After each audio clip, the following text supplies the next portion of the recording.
अब आता है balance diet. What is diet? पहले हम लोग डाइट जानेंगे, फिर बैलेंस डाइट जानेंगे। What is diet? The food we normally consume in a day is called our diet. वो खाना जो हम लोग पूरे दिन में खाते हैं, पूरे दिन में हम लोग कंज्यूम करते हैं, the food we normally consume in a day is called our diet, वो हमारा डाइट कहलाता है। ठीक है। अब our diet must contain sufficient quantity of different component of food, that means nutrients, for the growth and maintenance of good health. lack or of a deficiency of one or the more other nutrients in the food lead to poor health. A diet containing all the nutrients in adequate quantities is known as a balanced diet. In a balanced diet, energy giving food, bodybuilding food and protective food are present in proper quantity in a balanced diet, thus provides the body with balanced diet, body with, यहाँ पे 2-3 points दिया हुआ है, all the essential nutrients energy required by the body for its growth and maintenance। अब ये balance diet जो है, diet तो हम लोग समझ लिए कि जो हम लोग दिन भर में खाना खाते हैं, पूरे दिन में जो हम लोग खाना के रूप में कंज्यूम करते हैं, वो बैलेंस डाइट कहलाता है, वो डाइट कहलाता है। अब आता है कि बैलेंस डाइट क्या है।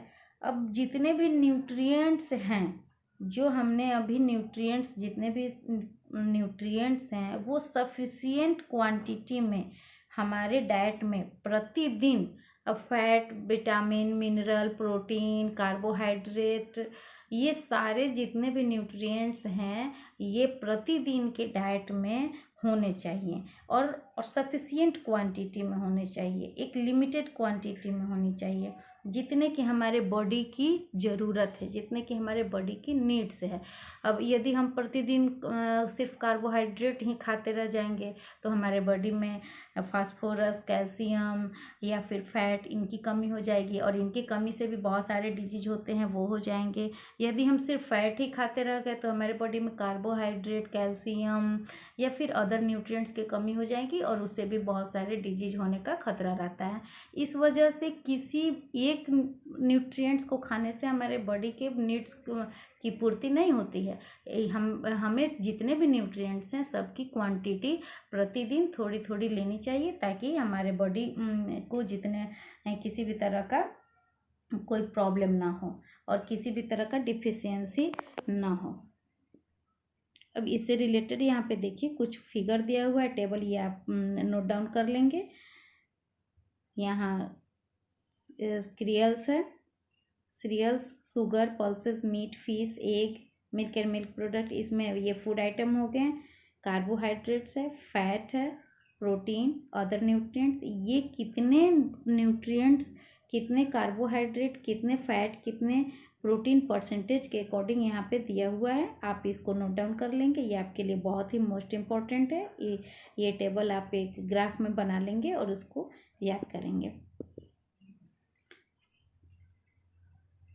अब यहाँ पे दिया हुआ है किसको कितनी ज़रूरत होती है। Balance diet is not the same for everyone, it varies with age, sex and the type of work that one does, occupation. अब देखिए, अब बैलेंस डाइट है, किसी छोटे बच्चे के लिए जितना ज़रूरी है उतना ही एक बड़े बच्चे के लिए ज़रूरी है, ये ज़रूरी नहीं है। यानी कि सबके लिए एक ही तरह का बैलेंस डाइट यूज हो, ये ज़रूरी नहीं है। अलग अलग सेक्स, अलग अलग एज, अलग अलग तरह के काम करने वाले लोगों के लिए अलग अलग तरह का बैलेंस डाइट यूज होता है। जैसे कि एक दो पॉइंट के रूप में आप समझ सकते हैं। पहला है, a young child need to eat more protein rich food as the growth during early childhood is rapid. Second है, pregnant women also need more protein, extra protein is required by the baby growing inside the womb।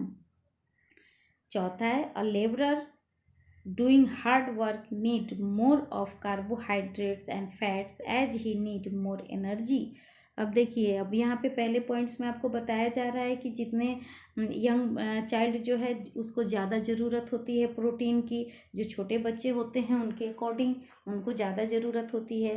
दूसरा है pregnant lady है, उनको protein की ज़्यादा ज़रूरत होती है क्योंकि उनके बॉडी में एक और न्यू बेबी बॉर्न का ग्रोथ होते रहता है, तो उसके लिए भी प्रोटीन की आवश्यकता होती है। तो एक नॉर्मल लेडी के अकॉर्डिंग एक प्रेग्नेंट लेडी को ज़्यादा प्रोटीन की आवश्यकता होती है। अब तीसरा पॉइंट इसमें दिया हुआ है कि यदि कोई लेबर ग्रेड का आदमी है, कोई लेबर ग्रेड का मैन है, उसके लिए कार्बोहाइड्रेट की ज़्यादा ज़रूरत होती है क्योंकि वो नॉर्मल के अकॉर्डिंग वो ज़्यादा मेहनत करते हैं तो ज़्यादा एनर्जी लॉस होता है। तो ज़्यादा एनर्जी जब लॉस होगा तो उन्हें ज़्यादा एनर्जी की आवश्यकता होगी, तो उन्हें ज़्यादा कार्बोहाइड्रेट की ज़रूरत होती है। अब आपका लास्ट पॉइंट आता है डिफिशियंसी डिजीज। डिफिशियंसी डिजीज क्या होता है? डिफिशियंसी मतलब होता है कमी, और डिजीज मतलब बीमारी, यानी कि किसी न्यूट्रिएंट्स की कमी से होने वाले बीमारी को डिफिशियंसी डिजीज कहते हैं। Disease which occur due to deficiency of one or more essential nutrients in the diet are called deficiency disease. आप इस क्वेश्चन को ऐसे लिख लेंगे, व्हाट इज डिफिशियंसी डिजीज, और इसको आंसर लिख लेंगे, disease which occur due to the deficiency of one or more essential nutrients in the diet are called deficiency disease. अब इसके बाद आता है it must be understood that even excessive intake of food lead to health problem. Excessive intake of food is called overeating and it lead to a condition called obesity. अब देखिए, अगर किसी nutrients से की कमी से बीमारी होती है तो किसी न्यूट्रिएंट्स को ज़्यादा खा लेने से भी बीमारी होती है। तो अभी हमने बताया कि जितने भी न्यूट्रिएंट्स हैं उसको प्रॉपर रूप में एक क्वांटिटी के रूप में लेना चाहिए ताकि उससे किसी भी तरह का डिजीज नहीं हो सके। अब कार्बोहाइड्रेट की डिफिशियंसी से जब ज़्यादा हम किसी न्यूट्रिएंट्स को खाते हैं तो उसको क्या कहा जाता है? Over eating. और ऐसे में क्या प्रॉब्लम हो सकता है? ओबेसिटी हो सकता है। अब है डिफिशियंसी ऑफ कार्बोहाइड्रेट। कार्बोहाइड्रेट की कमी से कौन सा प्रॉब्लम होता है? बॉडी वीकनेस होता है, लॉस ऑफ स्टेमिना होता है, the body does get tired quickly.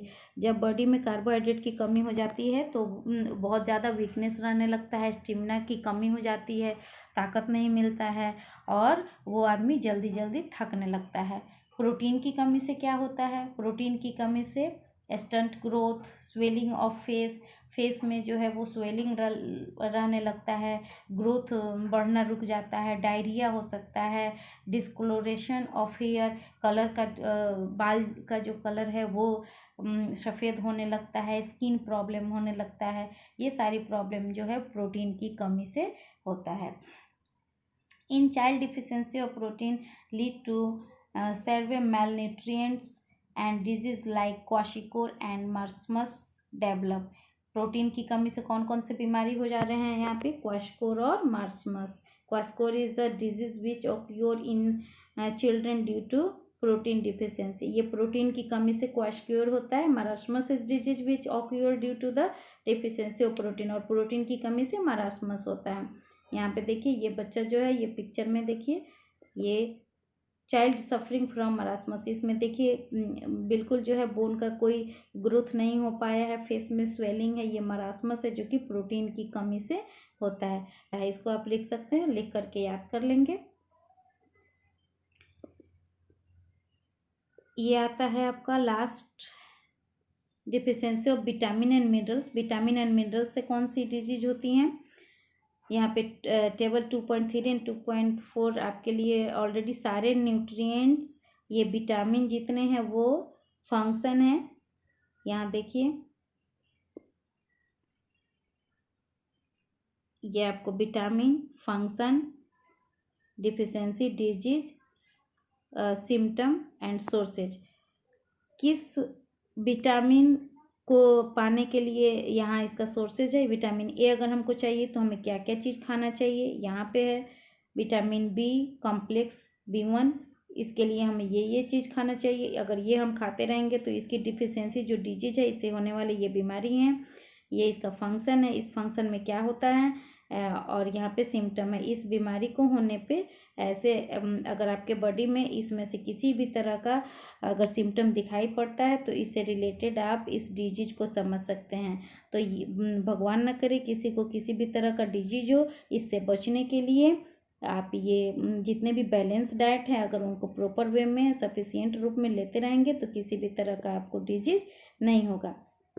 तो आप इसको अच्छे से एक कार्डबोर्ड पे बना लेंगे और ऑलवेज इसको देख करके इसके अकॉर्डिंग आप अपने फूड लंच डिनर और ब्रेकफास्ट इसमें से सारे न्यूट्रिएंट्स प्रॉपर वे में आपको मिलने चाहिए। विटामिन, कार्बोहाइड्रेट, फैट, मिनरल्स और ख़ासकर रफेज आपके इम्यूनिटी सिस्टम को भी स्ट्रॉन्ग करता है। अभी कोरोना से बचने के लिए सारे पर्सन को इम्यूनिटी सिस्टम को स्ट्रॉन्ग करके रखना है। और इम्यूनिटी सिस्टम स्ट्रॉन्ग किस चीज़ से होता है? आप अपने बॉडी के डाइजेशन सिस्टम को एक्टिव रखेंगे, डाइजेशन सिस्टम को कंट्रोल कर रखेंगे, तब आपका इम्यूनिटी सिस्टम जो है स्ट्रॉन्ग रहेगा। और उसके लिए हमें क्या खाना पड़ेगा? खाने में सलाद की मात्रा ज़्यादा होनी चाहिए। ये आपके इम्यूनिटी सिस्टम को स्ट्रॉन्ग रखेगा। अब यहाँ देखिए calcium, sodium and phosphorus, iron, iodine, ये फंक्शन है इसका। इस कैल्शियम लेने से क्या होता है?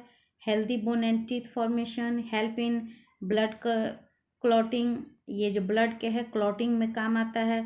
अगर कहीं कट जाती है तो उसका जो ब्लड का थक्का बन करके ब्लड के बहाव को रोकता है, इसमें काम आता है। डिफिशियंसी डिजीज, अगर कैल्शियम की कमी हो जा रही है आपके बॉडी में तो कौन सा बीमारी हो रहा है?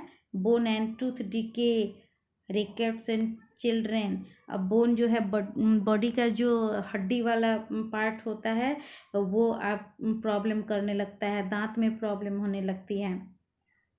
अब इसके बाद है sodium, help in maintaining body water balance. ये सारा जो है मिनरल्स है, इससे क्या इसका क्या फंक्शन होता है, क्या इससे कमी से क्या बीमारी होता है, इसका क्या सिम्टम है और क्या सोर्सेज है। प्रीवियस पेज में हमने जो बताया उसका एक अलग बनाएंगे और इसका एक अलग कार्डबोर्ड पे बना करके स्टडी रूम में इसको लगा देना है। और ऑलवेज प्रतिदिन इससे एक याद करना है और उसको अपने डेली लाइफ की डाइट में यूज करना है। इससे रिलेटेड यहाँ पे कुछ क्वेश्चन आंसर हैं, आप इसको कर लेंगे। और यदि कोई प्रॉब्लम होती है तो आप कमेंट बॉक्स में इसको पूछेंगे। वैसे हम नेक्स्ट वीडियो में इसका आंसर भी आपको बताएंगे जब आप फेयर करके और तब क्वेश्चन आंसर इसको रिमेंबर कर लेंगे। Okay, thank you.